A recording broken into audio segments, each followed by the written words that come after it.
You know, the response that y'all have shown to the videos I've put out on this Ruger Single 6 from 1968 has been incredible. It's generated a ton of comments and questions. But in today's video, I've got a real surprise for you, and it comes in the form of, well, if you'll stick around just a minute, I'll show you what it is. You're going to want to see this.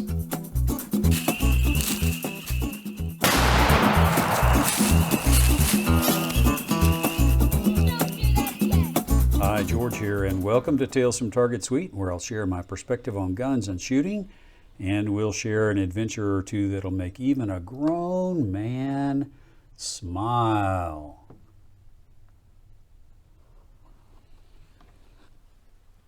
And what's got this grown man smiling right now is this Ruger Single 6 from 1963 that shows almost no evidence of ever having been fired.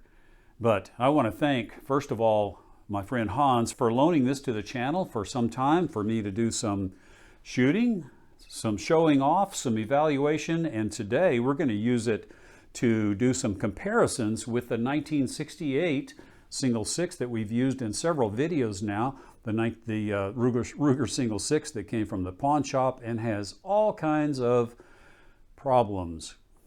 But first, let me give you a real close-up of this beautiful revolver.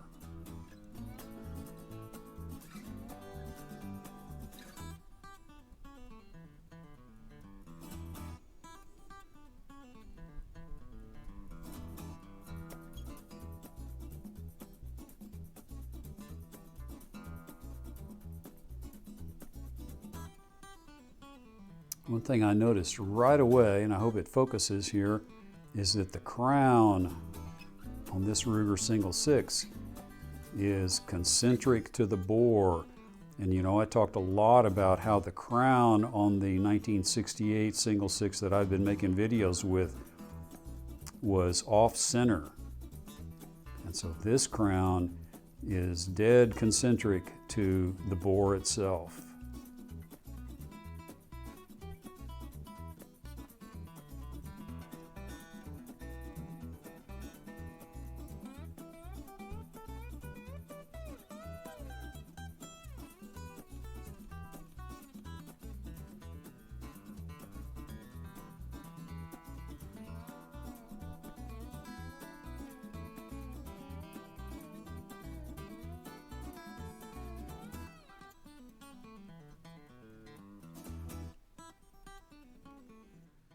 Now, isn't that a sweet revolver?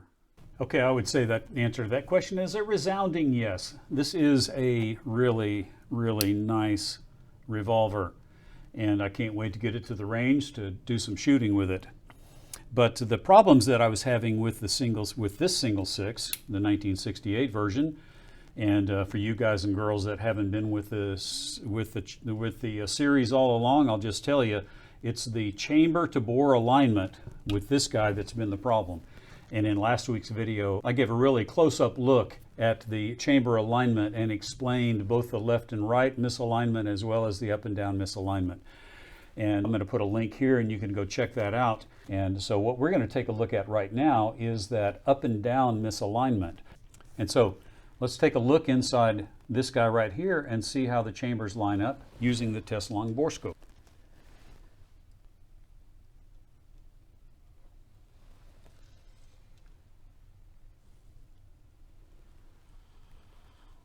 Okay, now that dark area that's coming in right there, that's the actual chamber itself, and the larger gray area is the barrel.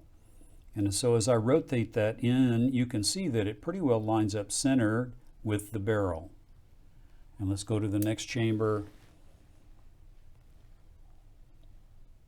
Again, that's pretty centered, and we're talking about up and down here. Pretty centered up and down, and again. Now, I wonder what would happen if we take this cylinder out and put it into this gun.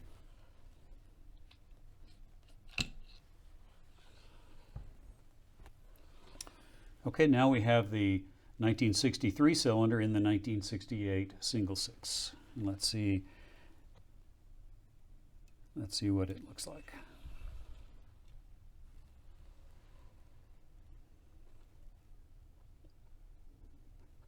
And look at there. The chambers are now misaligned high. They are biased high in the barrel, just like they were with the original cylinder and the one we talked about in last week's video.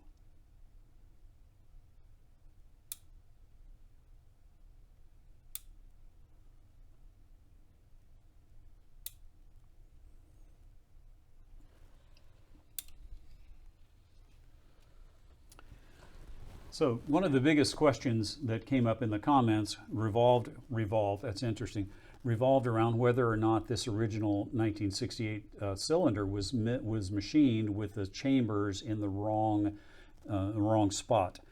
And so what we see now, by putting this cylinder, the older cylinder from this guy, we put it in here, and they have the same offset that the proper cylinder for this gun has. And so that kind of eliminates the possibility that the chambers are misaligned.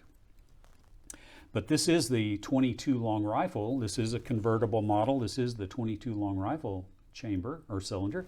So let's take this guy out and let's put this guy in.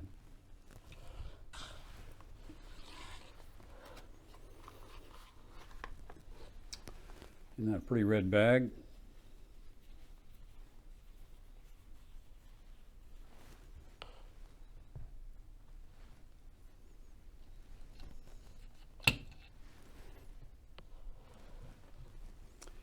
And there it is. This is the 22 mag cylinder from this convertible model. Now, some of you guys mentioned in the comments that the 22 mag cylinder should not have flutes.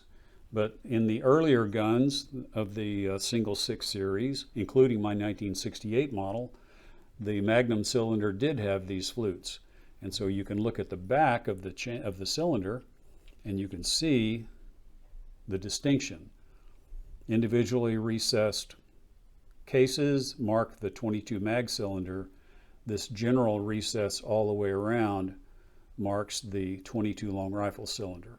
So let's put the 22 mag cylinder in my 1968 revolver. Okay, now let's see how these Magnum chambers align with the bore.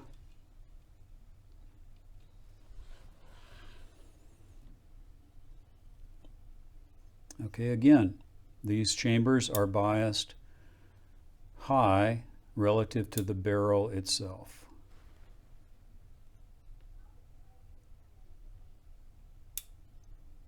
And so what I see is that there is a misalignment issue in this 1968 revolver, a misalignment issue between the bore of the barrel and the center line of the chambers as they rotate around. And the barrel is actually biased down in the wrong location. So what can be the cause? It can be, we've kind of eliminated the cylinders. The cylinders seem to be fine. The original cylinder seems to be fine. And so either the hole in the frame for the barrel is machined in the wrong place, or the hole for the base pin is machined in the wrong place, or the bore of the barrel is not in the center of the outside diameter of the barrel. And so I kind of think that's what is the problem, and that's something that I can actually demonstrate. If it's true, I will know true or false when I take this barrel off, because as I rotate this barrel, then that misalignment should rotate around the clock as I rotate that barrel. So we'll take a look at that in a subsequent video. And the other issue that was brought up a lot in the video, in the comments, was the base pin. And so the question was, are the base pins is the base pin in this revolver, is it bent, or is it worn too much? And the answer is no to both of those. I checked every way to Sunday, but just to be sure, I got an oversized base pin from Power Custom, and it is very tight here with the cylinder, and it's also very tight in the frame. And so that will take out all of the play with the cylinder itself.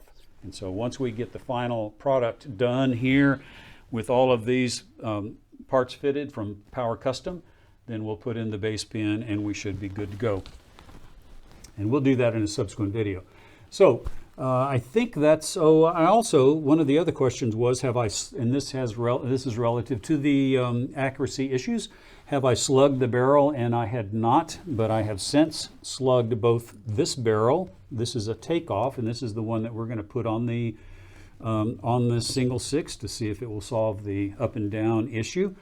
And here is the this is the slug from this guy. And so when I get back to the farm where I have my micrometer, then I'll measure these, I'll mic these 3 slugs and make sure that they're the right diameter for a 22 mag barrel, just to check that off the list.